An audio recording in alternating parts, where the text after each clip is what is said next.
Oke, selanjutnya adalah saya ingin kalian bernyanyi lagu nasional. Pemuda Pemudi. Silakan bernyanyi anak-anak. 2, 3. Bangun pemuda pemudi Indonesia.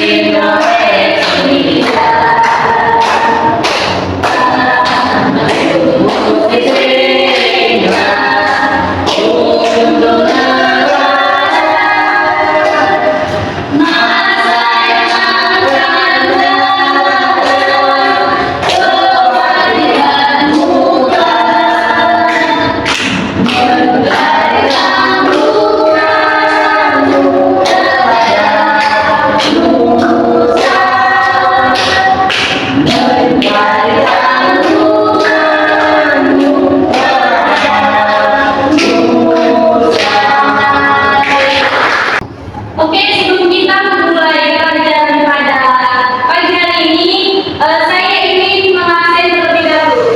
Herman Marpalu, Cindy Yohana, Pertiwi Gunawan, Dina Setiana, Windy Rinata. Oke, terima kasih.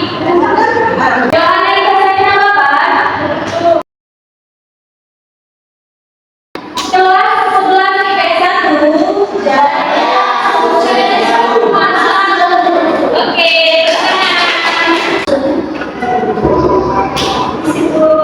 ya silakan.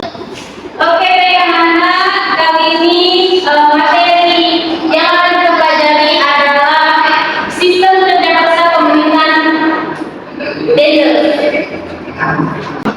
Ada yang tahu belum pelajaran kerja paksa ini? Ya benar sekali.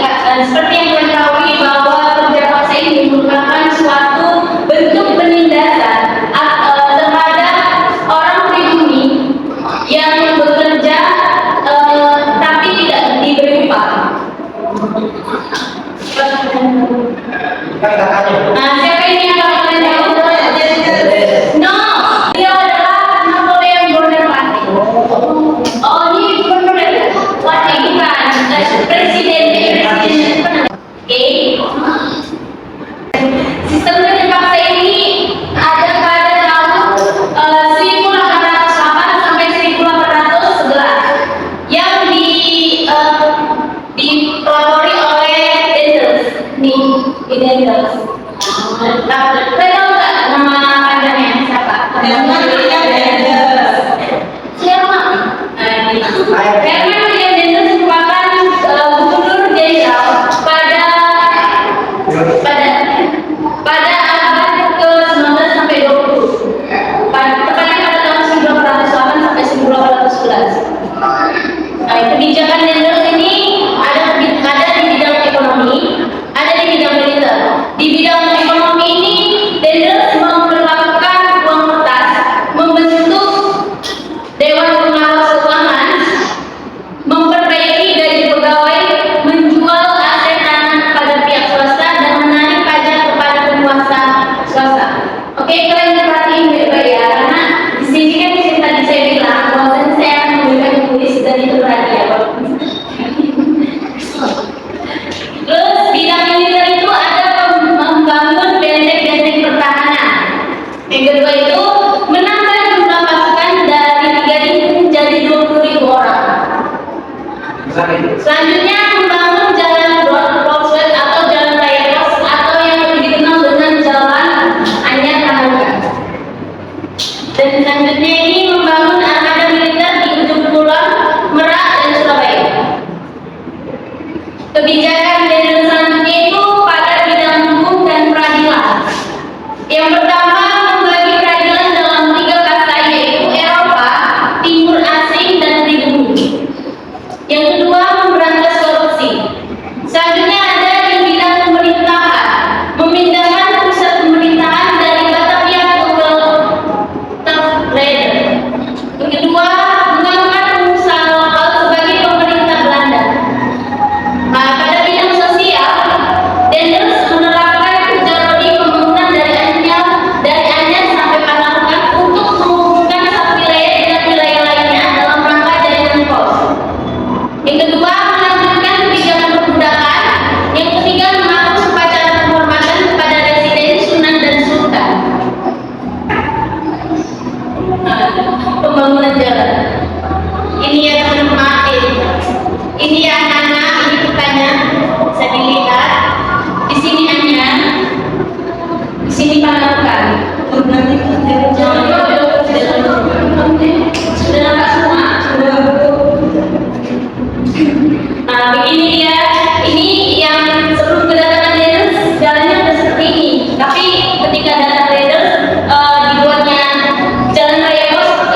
Kita Bu, bandungnya Bu.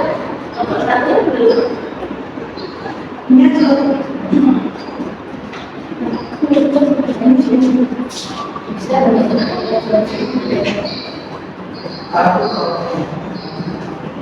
Ya Bu. Oke, saya silakan kepada nomor 1 untuk mempresentasikan. Oke.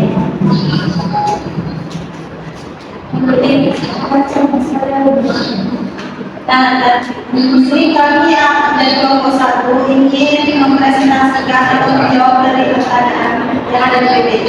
Jelaskan pengganti dendels dan jelaskan masa penggunaannya. Nah, pengganti dendels itu adalah yang William Jensen. Nah, masa pemerintahannya Jensen itu cenderung singkat. Di masa pemerintahannya Jensen berusaha untuk memperbaiki keadaan Hindia Belanda yang telah ditinggalkan oleh dendels. Sama seperti dendels, Jensen juga mengemban tugas utama yaitu untuk mempertahankan jabatan selama Inggris. Kemudian terima kasih. Terima kasih kepada Windy. Apakah ada teman-teman lain ada yang ingin menambahkan atau menyanggah? Tidak ada bertanya? Tidak ada. Saya persilakan untuk kelompok 2 untuk mulai materinya. Saya persilakan untuk kelompok 2 untuk mulai materinya. Baiklah, kami dari kelompok 2 mempresentasikan tentang perkara dan PPT. Itu berdasarkan kelompok pemerintah Presiden Indonesia yang berlangsungkan berdasarkan tentang Presiden tentang Undang-Undang. Nah, di sini saya dikenal menjawab apa pemerintah Presiden Indonesia sendiri saya langsung singkat. Karena pada tahun 1811 datangnya pasukan Inggris mendarat di Batavia dan itu membuat pemerintah William Jensen itu menyerah dan akhirnya terjadilah perjanjian kapitulasi tersebut.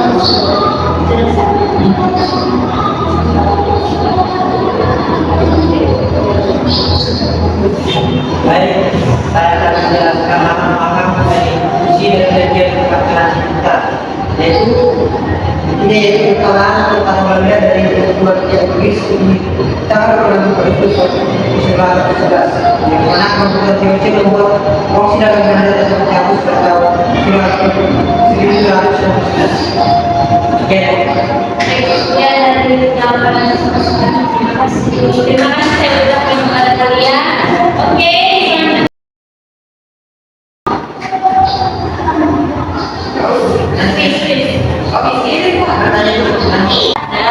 ada yang menyimpulkan nggak? Kita coba cek.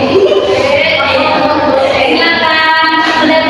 Jadi kesimpulan kuis kita ini, siapa nama lengkap dendels dan pada tahun berapa ia menjabat sebagai gubernur jenderal.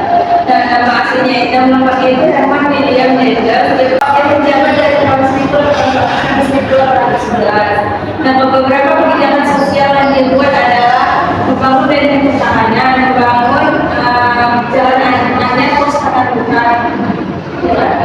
Baru dia membangun benteng persenjataan. Nomor 3 adalah paling disediakan oleh Dendels untuk membangun jalan aneh pos tatarukan yang boleh salah satu isi dari perjanjian kapitulasi sebentar yaitu menjalankan masa Belanda ke Inggris. Terus yang kelima itu jalan persaudaraan yang pada itu dia hanya boleh dilalui oleh kapal orang Belanda.